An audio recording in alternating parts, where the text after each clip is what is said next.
आज मैं आपको शिव पुराण की एक अद्भुत कहानी सुनाने जा रहा हूं।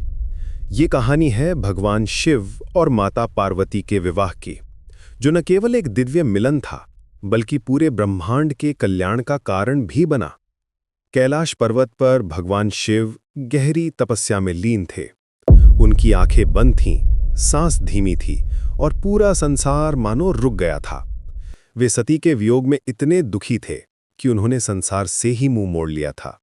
देवता परेशान थे क्योंकि तारकासुर नाम का एक राक्षस तीनों लोकों में हाहाकार मचा रहा था।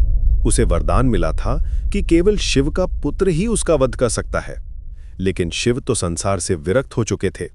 इधर हिमालय की बेटी पार्वती बचपन से ही शिव की भक्त थीं। वे रोज उनकी पूजा करतीं, फूल चढ़ातीं और मन ही मन उन्हें अपना पति मानती थीं। जब उन्होंने सुना कि शिव विवाह के लिए तैयार नहीं है, तो उन्होंने कठोर तपस्या का निश्चय किया। पार्वती ने अपने महल का सुख छोड़ दिया, जंगल में जाकर केवल पत्ते खाकर, कभी-कभी तो बिना कुछ खाए ही दिन बिताने लगीं। उनके कोमल हाथों में छाले पड़ गए, सुंदर चेहरा धूप और हवा से काला पड़ गया।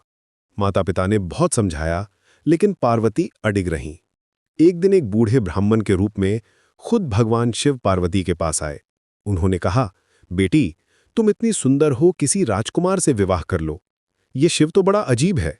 सांप गले में लपेटता है, भूत प्रेतों के साथ रहता है, शमशान में नाचता है। तुम्हारे लायक नहीं है। पार्वती का चेहरा गुस्से से लाल हो गया। उन्होंने कहा, आप चाहे कुछ भी कहें, मैं केवल शिव से ही विवाह करूंगी। वे मेरे आराध्य हैं, मेरे प्राण हैं। अगर वे मुझे स्वीकार नहीं करते तो मैं आजीवन कुंवारी रहूंगी।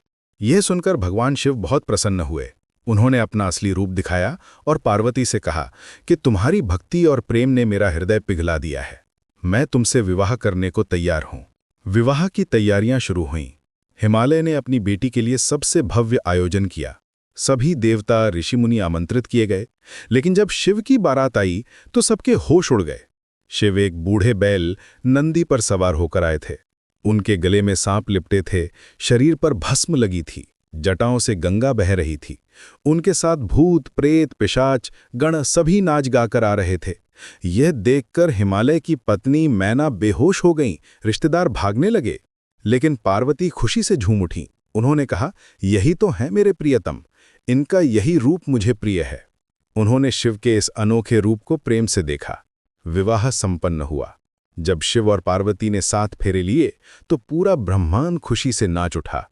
फूलों की बारिश हुई, देवताओं ने शंख बजाए और प्रकृति में नई ऊर्जा का संचार हुआ। इस विवाह से कार्तिकेय का जन्म हुआ, जिन्होंने तारकासुर का वध किया और संसार को शांति मिली।